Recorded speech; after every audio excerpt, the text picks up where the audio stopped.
Good morning students. Today in this video we will continue the chapter heredity and evolution, and here we shall discuss about the genes. In the last video we have already discussed about it. Gene is the unit of heredity.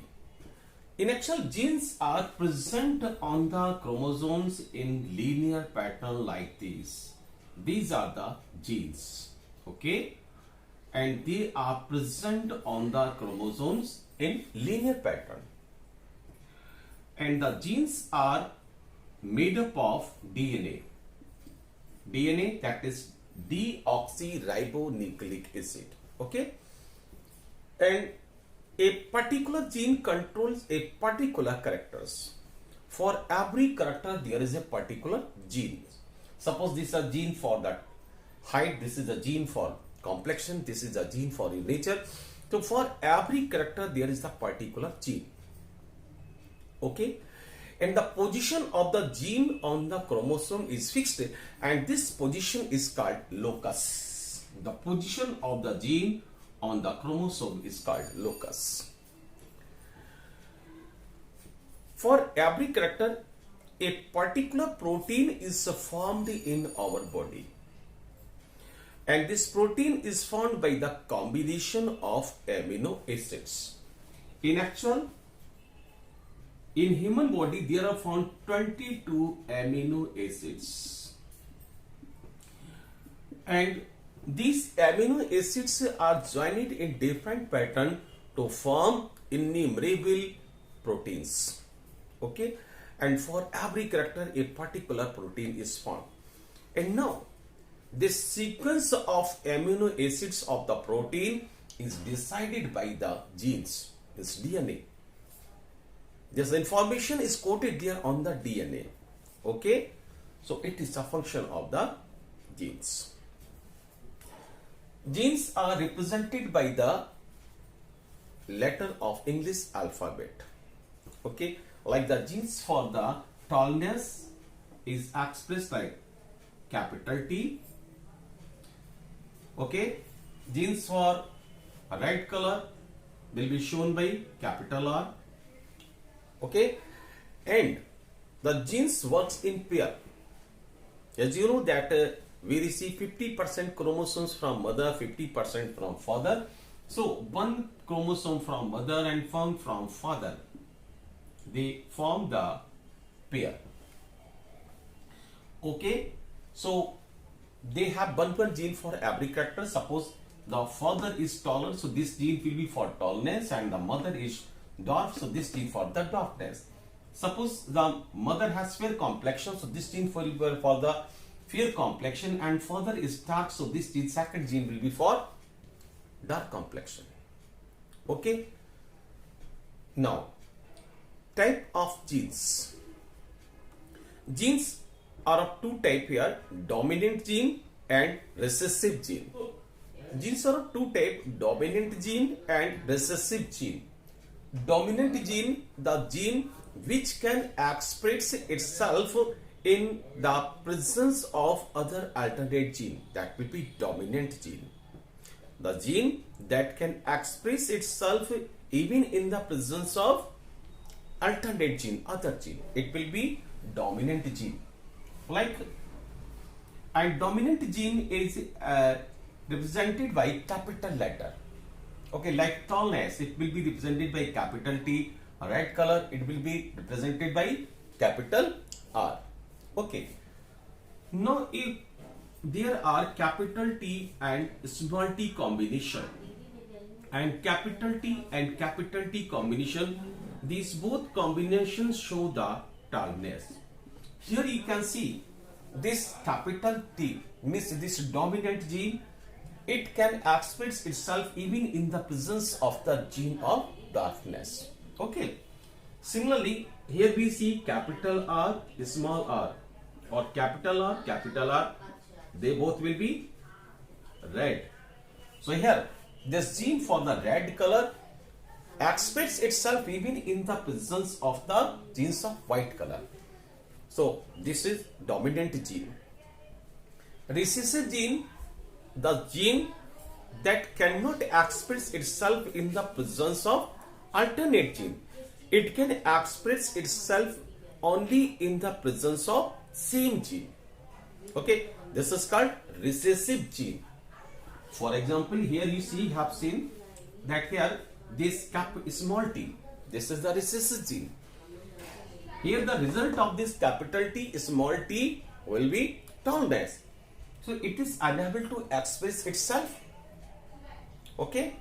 Second, if it is capital T, in that case it will be dwarf. If small r, in that case it will be white. Okay. So I mean to say that if both of the gene are recessive, then the result will be of the recessive gene. And if any one of them is dominant, then the result will be of the dominant gene. Okay. And gene always work in pairs, so they are present in this combination. And one more thing that is very important. On the basis of this type of genes, there are two conditions: homozygous and heterozygous. Homozygous, if both of the genes are similar, like capital T, or small t, or capital R, it is showing homozygous or pure condition. Homozygous condition. If both of the genes are same, whether they are recessive or dominant, this condition is called homozygous condition. And if they are different,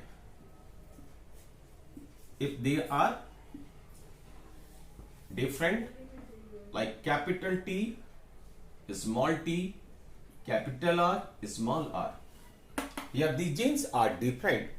In this case, this condition is called impure or heterozygous condition. Okay, so these are two conditions, homozygous and heterozygous. So it was all about the genes. Okay, now our next topic is Mendelism. But before starting the Mendelism, we shall discuss about some terms that is used in Mendelism. First term is F1 or first filial generation.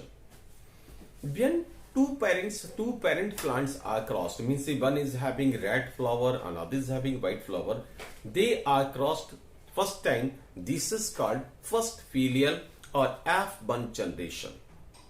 When two parents plants are crossed, and the result which we get, it will be first filial generation. Now, if we make cross between the progeny that is obtained as F1 generation and the results, the progeny that we get now, it will be F2 generation. Okay. For example, this red, capital R, small r, they are crossed. Here we get capital R, small r, all plants. And if we cross these capital R, small r, capital R, small r again, it is the F1 generation. And if we cross these progeny of F1 generation again, and whatever we get now, it will be F2 generation. We will discuss it with the help of an example. Third is genotype. The result which we get after the cross, they are observed in two forms, in the form of genotype and phenotype. Genotype, the pattern of the genes is called genotype. Suppose we are getting the results obtained, one is pure red, two are mixed red, one is pure white. This is genotype, pattern of the genes in each one. This is called genotype. What is phenotype? The external appearance that we get, that we see, that is called phenotype. Okay, if we see in the genotype, it is 1, 2, and 1. So this is genotype, 1 is to 2 is to 1. And phenotype, these all three will be red and it is white. So it is 3 is to 1. This is phenotype. The external appearance is different. Okay, so the external appearance of the progeny is called phenotype. Now, monohybrid and dihybrid cross. Monohybrid cross, when the cross is made only for a single pair of contrasting character, this is called monohybrid cross.